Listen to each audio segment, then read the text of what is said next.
Pernah kebayang nggak sih ada seorang pemimpin yang bilang ke generasi kita, kamu ada di sana pas lagi nyeritain peristiwa yang terjadi ratusan tahun lalu?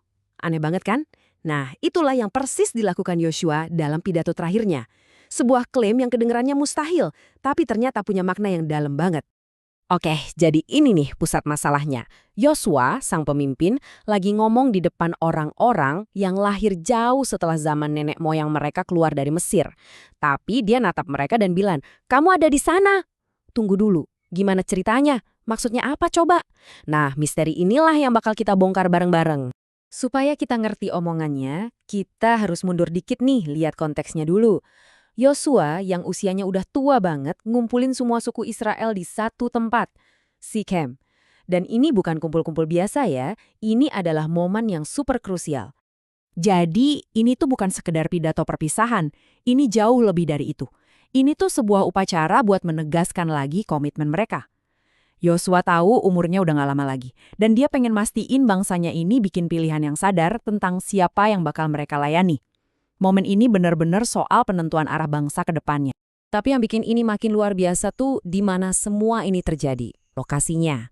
Dalam cerita ini, geografi itu bukan cuma detail, itu bagian dari pesannya. Yosua itu nggak asal pilih Sikhem. Tempat ini tuh punya gema sejarah yang kuat banget. Dengan ngumpulin semua orang di Sikhem, Yosua tuh seolah-olah lagi ngirim pesan, "Hey, kita balik lagi ke titik nol. Kita berdiri di tanah tempat janji pertama kali dikasih, dan tempat kesetiaan total pernah dibuktiin." Jadi, pemilihan lokasinya aja udah jadi sebuah statement yang, kuat banget. Nah, disinilah Yosua ngelakuin sesuatu yang jenius banget. Dia nggak menceritakan sejarah Israel dari sudut pandang mereka, sama sekali bukan. Sebaliknya, dia menceritakannya dari sudut pandang Tuhan. Dia jadi kayak juru bicara Tuhan, nyisain apa aja yang udah Tuhan lakuin. Dengarin deh gimana ceritanya dimulai. Bukan Abraham pergi merantau, bukan. Tapi aku mengambil. Jadi dari awal, Tuhan yang ambil inisiatif. Dia yang mulai semuanya. Polanya lanjut terus loh. Bukan Sarah akhirnya punya anak, tapi aku memberi. Setiap momen penting dalam sejarah mereka itu adalah pemberian langsung dari Tuhan. Waktu mereka diperbudak, emangnya mereka bisa bebas sendiri? Enggak. Sekali lagi, Tuhan yang gerak, aku mengutus para pembebas mereka. Dan puncaknya, klimaksnya nih, aksi penyelamatan terbesar dalam sejarah mereka. Aku membawa kamu keluar. Udah jelas banget kan polanya? Pesannya diulang-ulang terus. Tuhan, dialah pemeran utamanya. Nah, dari sini kita bisa tarik sebuah kesimpulan teologis yang fundamental banget. Dalam narasi ini, Israel tuh bukan pahlawannya. Mereka itu penerima. Tuhan adalah subjek dari setiap kata kerja penting, sementara Israel adalah objeknya. Cara pandang ini benar-benar ngubah segalanya. Terus intinya apa dong?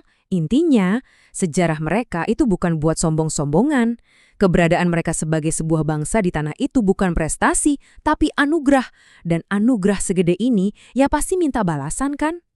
Oke, sekarang kita balik lagi ke pernyataan aneh di awal tadi. Setelah nyeritain semua itu, gimana bisa Yosua bilang ke generasi yang hidup saat itu, kamu ada di sana? Nah, jawabannya ada di sebuah konsep yang keren banget, identitas komunal. Gini loh konsepnya, anggap aja cerita satu bangsa itu kayak benang yang nggak putus-putus. Apa yang dialami nenek moyang kita, itu secara mendasar ngebentuk siapa kita yang sekarang. Jadi ceritanya bukan lagi cerita mereka dulu, tapi jadi cerita kita sekarang.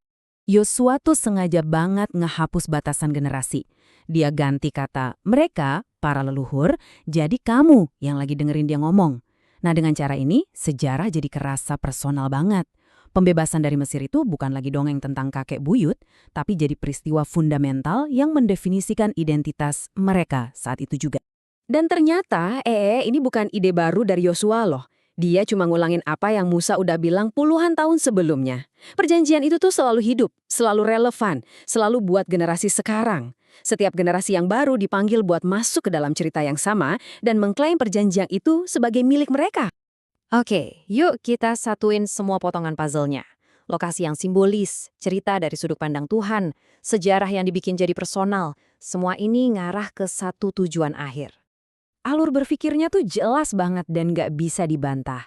karena Tuhan udah lakuin semua ini untukmu, dan karena cerita ini adalah cerita pribadimu, ya satu-satunya jawaban yang paling logis adalah kesetiaan total. Ingatan akan masa lalu secara langsung nuntut sebuah pilihan di masa sekarang. Dan panggilannya ini bukan cuma soal perasaan doang ya, ini butuh aksi nyata. Jauhkanlah Allah asing, pilih hari ini.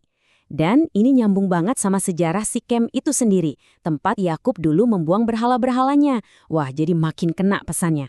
Jadi, inilah inti dari pidato Yosua. Dan mungkin ini juga buat kita semua. Memahami dari mana kita berasal itu akan mendefinisikan siapa diri kita. Dan identitas itu menuntut adanya sebuah respons, sebuah komitmen. Nah, ini ninggalin kita dengan satu pertanyaan buat direnungin. Sama kayak Yosua nantang bangsanya untuk melihat diri mereka dalam sebuah kisah besar, kita juga bisa tanya ke diri sendiri. Kisah masa lalu mana sih yang sebenarnya ngebentuk diri Anda hari ini?